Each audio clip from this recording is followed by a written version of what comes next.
Hey everybody, welcome back to the channel. We have a really interesting episode today. I'm going to be reacting to my first video that I've ever done on Palantir. Now you may be asking why you're doing this.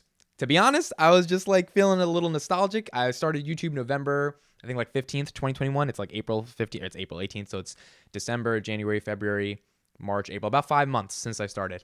And it's been a hell of a journey, hell of a ride, met a lot of new people, really developed a community, just gained a lot of people that I actually care about in my life. You know, it's so crazy that social media actually connects you to people that you care about, and all around this common goal and common vision around, you know, one of the companies that I truly think can be monumental, and also the connections that company has created just to meet other people and connect on deeper things. It's been a really, really cool journey at the end of the day. So I thought, you know, why not make a little fun video today? Let's react to my first ever Palantir video, and let's kind of just kind of see how it goes. So if we go into my YouTube channel, I'm going to organize by oldest added. Now, as you can see, I was doing some of these videos back, this is about a year ago, February 2021 I started. You can see I was making just some random videos, right? I was trying to do business content, like what Tesla buying $1.5 billion of Bitcoin actually means, Disney Plus reaches subscribers, like didn't have any strategy, just doing a ton of stuff. You can see the thumbnails are kind of just like, right? And then I tried some other stuff. And then finally I was like, well, what if I actually talk about one company that I care about and just make a ton of content around that company and see how that does, just in terms of views and subscribers and like attention and generating a community. I think one of the biggest things I've learned on YouTube for anyone who's like trying to do YouTube is, and I'm not even the most successful YouTuber, obviously, but like if you actually narrow down and niche to a topic, it'll allow you to branch out later, but you've got to get people to care about you in the first place. And the only way to get them to care about you is to do something very specific so that they care about you. I mean, you can go broad, but going very broad sometimes doesn't really cast a lot of results because your net is too wide. So this was the first video I did. I dropped 25,000 into Palantir. What was interesting is this video ended up like getting 65 views on the first day. And those 65 views, I look like an idiot in this video, by the way. So we'll get back to me looking like an idiot in a second. But those 65 views really mattered because I had never gotten a video, obviously, that had 65 views in a day. I mean, the videos that I were doing would barely get, 2, 3, 4 views after a couple of hours. So it was really important to be able to just get 65 views. And, I got some of the comments. Some people liked how I talked. They liked how I was interacting about around the company. And then I just started making more content. And there were so many videos to make around Palantir. And literally, you think about a stock you want to cover, almost like as if you're a journalist or like, you're a reporter. The company just gives you so much more stuff to talk about because not only is the company nuanced and philosophical, and there's like all these different angles by which you can approach and think about how to think about the company. Not only are there debates that people have against the company, which was the common thing around Tesla, right? There were so many short sellers, so many debates, so you had stuff to argue against them. But there's also updates. Palantir is a high growth tech company, and one of those high growth tech companies that is not disappointing with the amount of updates they are doing every single day. It's almost becoming now, it's weekly, probably PRs and daily tweets of new podcasts and ideas and stuff they're floating around. So there's never a boring week when you do Palantir. And so, it's pretty cool and it's interesting and it's been a fun journey. So nonetheless, let's react. Title of the video is correct. I have dumped $25,000 of my own money into Palantir stock, and here's why. So I want to keep this short and sweet. This is one of my first videos on this channel about stocks and finance and investing and analysis. And I want to do a lot more videos coming up in the future about my thoughts about stocks because I'm getting super, super into it and just like becoming a nerd for the stock market.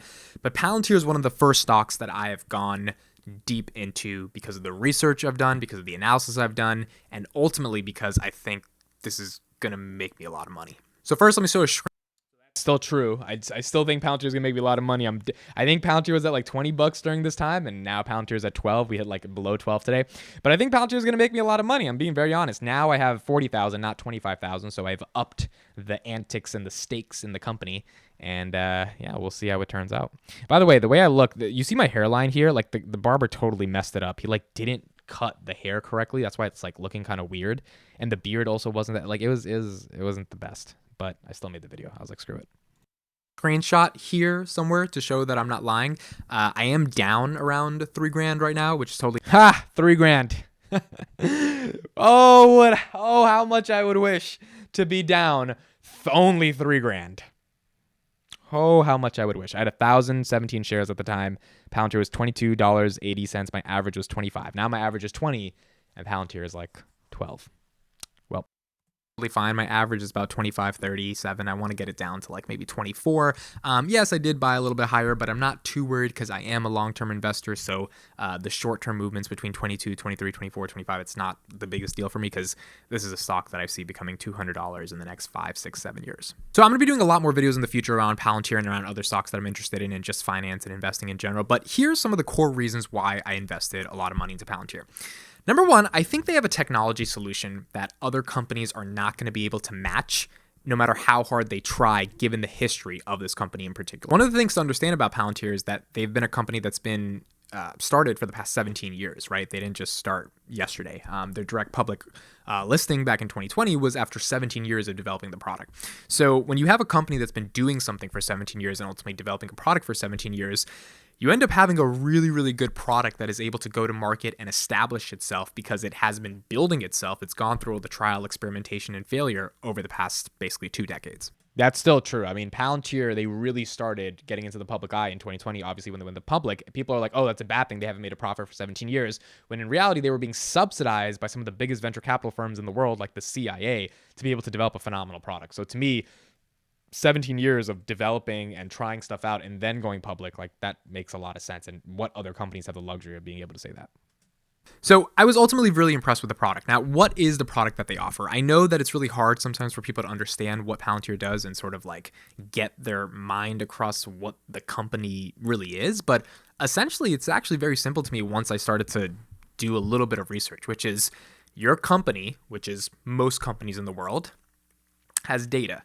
And companies that have data need to leverage that data in order to figure out how to optimize what decisions they can make using that data to get the most efficient and effective and predictable outcomes. So if you're a company that has to match different variables coming from a ton of different standpoints around the standpoint of your business, if there could be a software that could use artificial intelligence, which is just a code word for very advanced trained simulations of combining tons of different variables of data together, put it into a system, and then that system just tells you what to do for the most optimal outcome, then you've got a piece of software that can fundamentally change the world. Think about Google back in 1999. There were a ton of different search engines that existed, and all those different search engines operated in their own way. What made Google really unique is their PageRank algorithm. When they were able to scrape the entire web and then show you the most relevant stuff within ranking the pages, which was their sort of proprietary way of innovating in search, then they ended up dominating the entire world. Palantir is one of those companies that, because of understanding artificial intelligence and the level of 17 years of going back and forth and figuring out how to really use AI to synthesize data information and data analytics, they are at that stage where if they take over the market, i.e. introduce a product that every single company and government in the world will be able to use, because every single company and government have enough data, because data is the new gold, which we'll get into in a little bit, then they ultimately become something that everyone in the world uses. And the reason everyone in the world uses them is because everyone in the world needs to know how to leverage their data or use their data to do something meaningful to drive business outcomes. That's the basic explanation of Palantir. That's pretty much the same today, right? Companies have data. You need to know how to make sense of that data, and once you're able to make sense of that data, you can drive business outcomes for your company. So, I mean, I think I got the explanation pretty right in November. I mean, it was a basic explanation. That's what it was. That's what Palantir does, and the story still holds true today, even with the stock price going down. I mean, they grew 41% year over year since then. So, like, I think the basic premise of Palantir and the comparison to Google was that there's a lot of search engines. Google had a PageRank algorithm. There's a lot of data analytic companies that exist. There's one Palantir. There's one reason why, governments and countries, and they are the ones that are dealing with the Ukrainian refugee crisis, and other data analytics companies are not doing that. And that's my bet for why I think they're going to be a pretty big company 5-6 years from now. That might seem like a simple analysis, but I mean, that's what Google is, right? It's pretty simple. You type something in and you get a result. And the way they organize the information that they show you is the basis for Google being a $2 trillion company. Same thing to me for Palantir. Like, if a company can just take their software, their like sort of flagship software foundry, and put it into their organization and have it permeate throughout the entire organization, then it becomes much more likely that the company is going to be having effective business decisions and outcomes, which means you have a SaaS product, a software as a service company that is operating at very high margins, being able to offer their service through a software in any company in the world that has to leverage data. Now, this whole concept of data being the new gold, I know you've probably heard this a bunch of times. I even felt kind of silly for saying it because I feel like it's such an overused term. But data really is the new gold because the more data you have on things, the more things you can do with that data. So data didn't used to be available like 2 decades ago, right? Like, so think about a company like Facebook. The reason they are the company they are is because they have data that they can condense and synthesize and then use advertising mechanisms to take that data and target the best ads in front of you, which is why they become $1 trillion company, because the whole world wants to get more attention from people, and the whole world needs the data of those people they're trying to target with ads, and Facebook is the place where you go to ultimately create that advertising strategy. Every company in the world needs the data on their customers, on their competitors, on their supply chains, whatever it may be, to ultimately figure out how to advance and grow the business. The problem is when you have all that data, you don't necessarily know how to synthesize that data and use that data in an effective way that saves you time, saves you energy, saves you money, and also just gets the answer done, right? You don't need to have like 17 meetings with your board of directors to figure out how to use data. You just need software, if it existed, to tell you what to do with your data. And that's what Palantir. Now, in terms of so I was wrong on the cuts. That's what Palantir, boom, and then it cut, wrong cut. That's what Palantir does. I think the analysis of Facebook actually makes a lot of sense here. Like, so Facebook, the reason they're a $1 trillion company, not anymore because of the market crash, but the reason they I think they made $120 billion in ad revenue last year is because they have a ton of data on users, and they're able to make sense of that data, boom, able to target the right ads, and they have a B2C product that is leveraged off data. Their TAM is unlimited, right? Everyone in the world can use Facebook. Really big company. Palantir is not the gold, right? They're selling the shovels for you to for every company that needs that gold, and every company has their own individualized, contextualized form of data, even if it's not consumer data for ads, but it might be just data for like supply chains that can make them faster, more efficient, more productive, etc. All of that leads to business outcomes. And if Palantir is able to help every single organization in the world, or at least a lot of them, make business outcomes with that data, they become a foundational company. They become the root cause for why a lot of companies become successful. And I want to bet on that company versus a lot of other companies. Of why I dropped 25,000 into it. Look, honestly, it's just because there were opportunities for me to go all in on certain stocks over the past couple of years, and I didn't take those opportunities for a variety of different reasons, and I didn't want this time to be the same. Like, I kind of learned from those mistakes.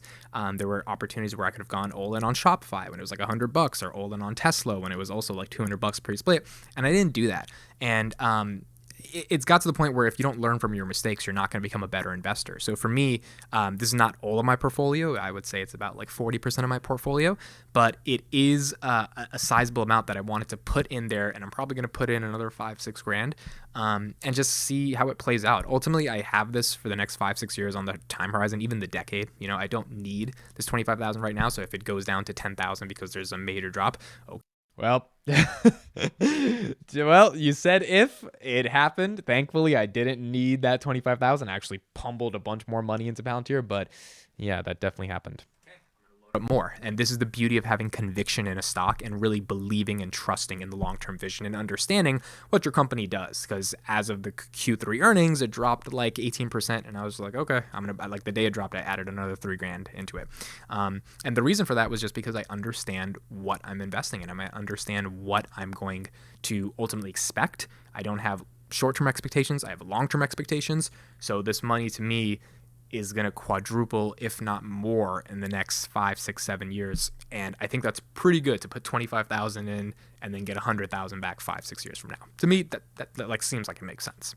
Okay, thank you guys for watching this video. This is one of my first videos. That's pretty much it. So fun video. Hope you guys enjoyed it. I'll leave it in the description. Yeah, those are my original thoughts on Palantir and what I thought about it. Let me know your thoughts. Here's what I want you to put in the comments. What did you originally think of Palantir when you first made your big purchase, whether it's 100 shares, 1,000 shares, whatever?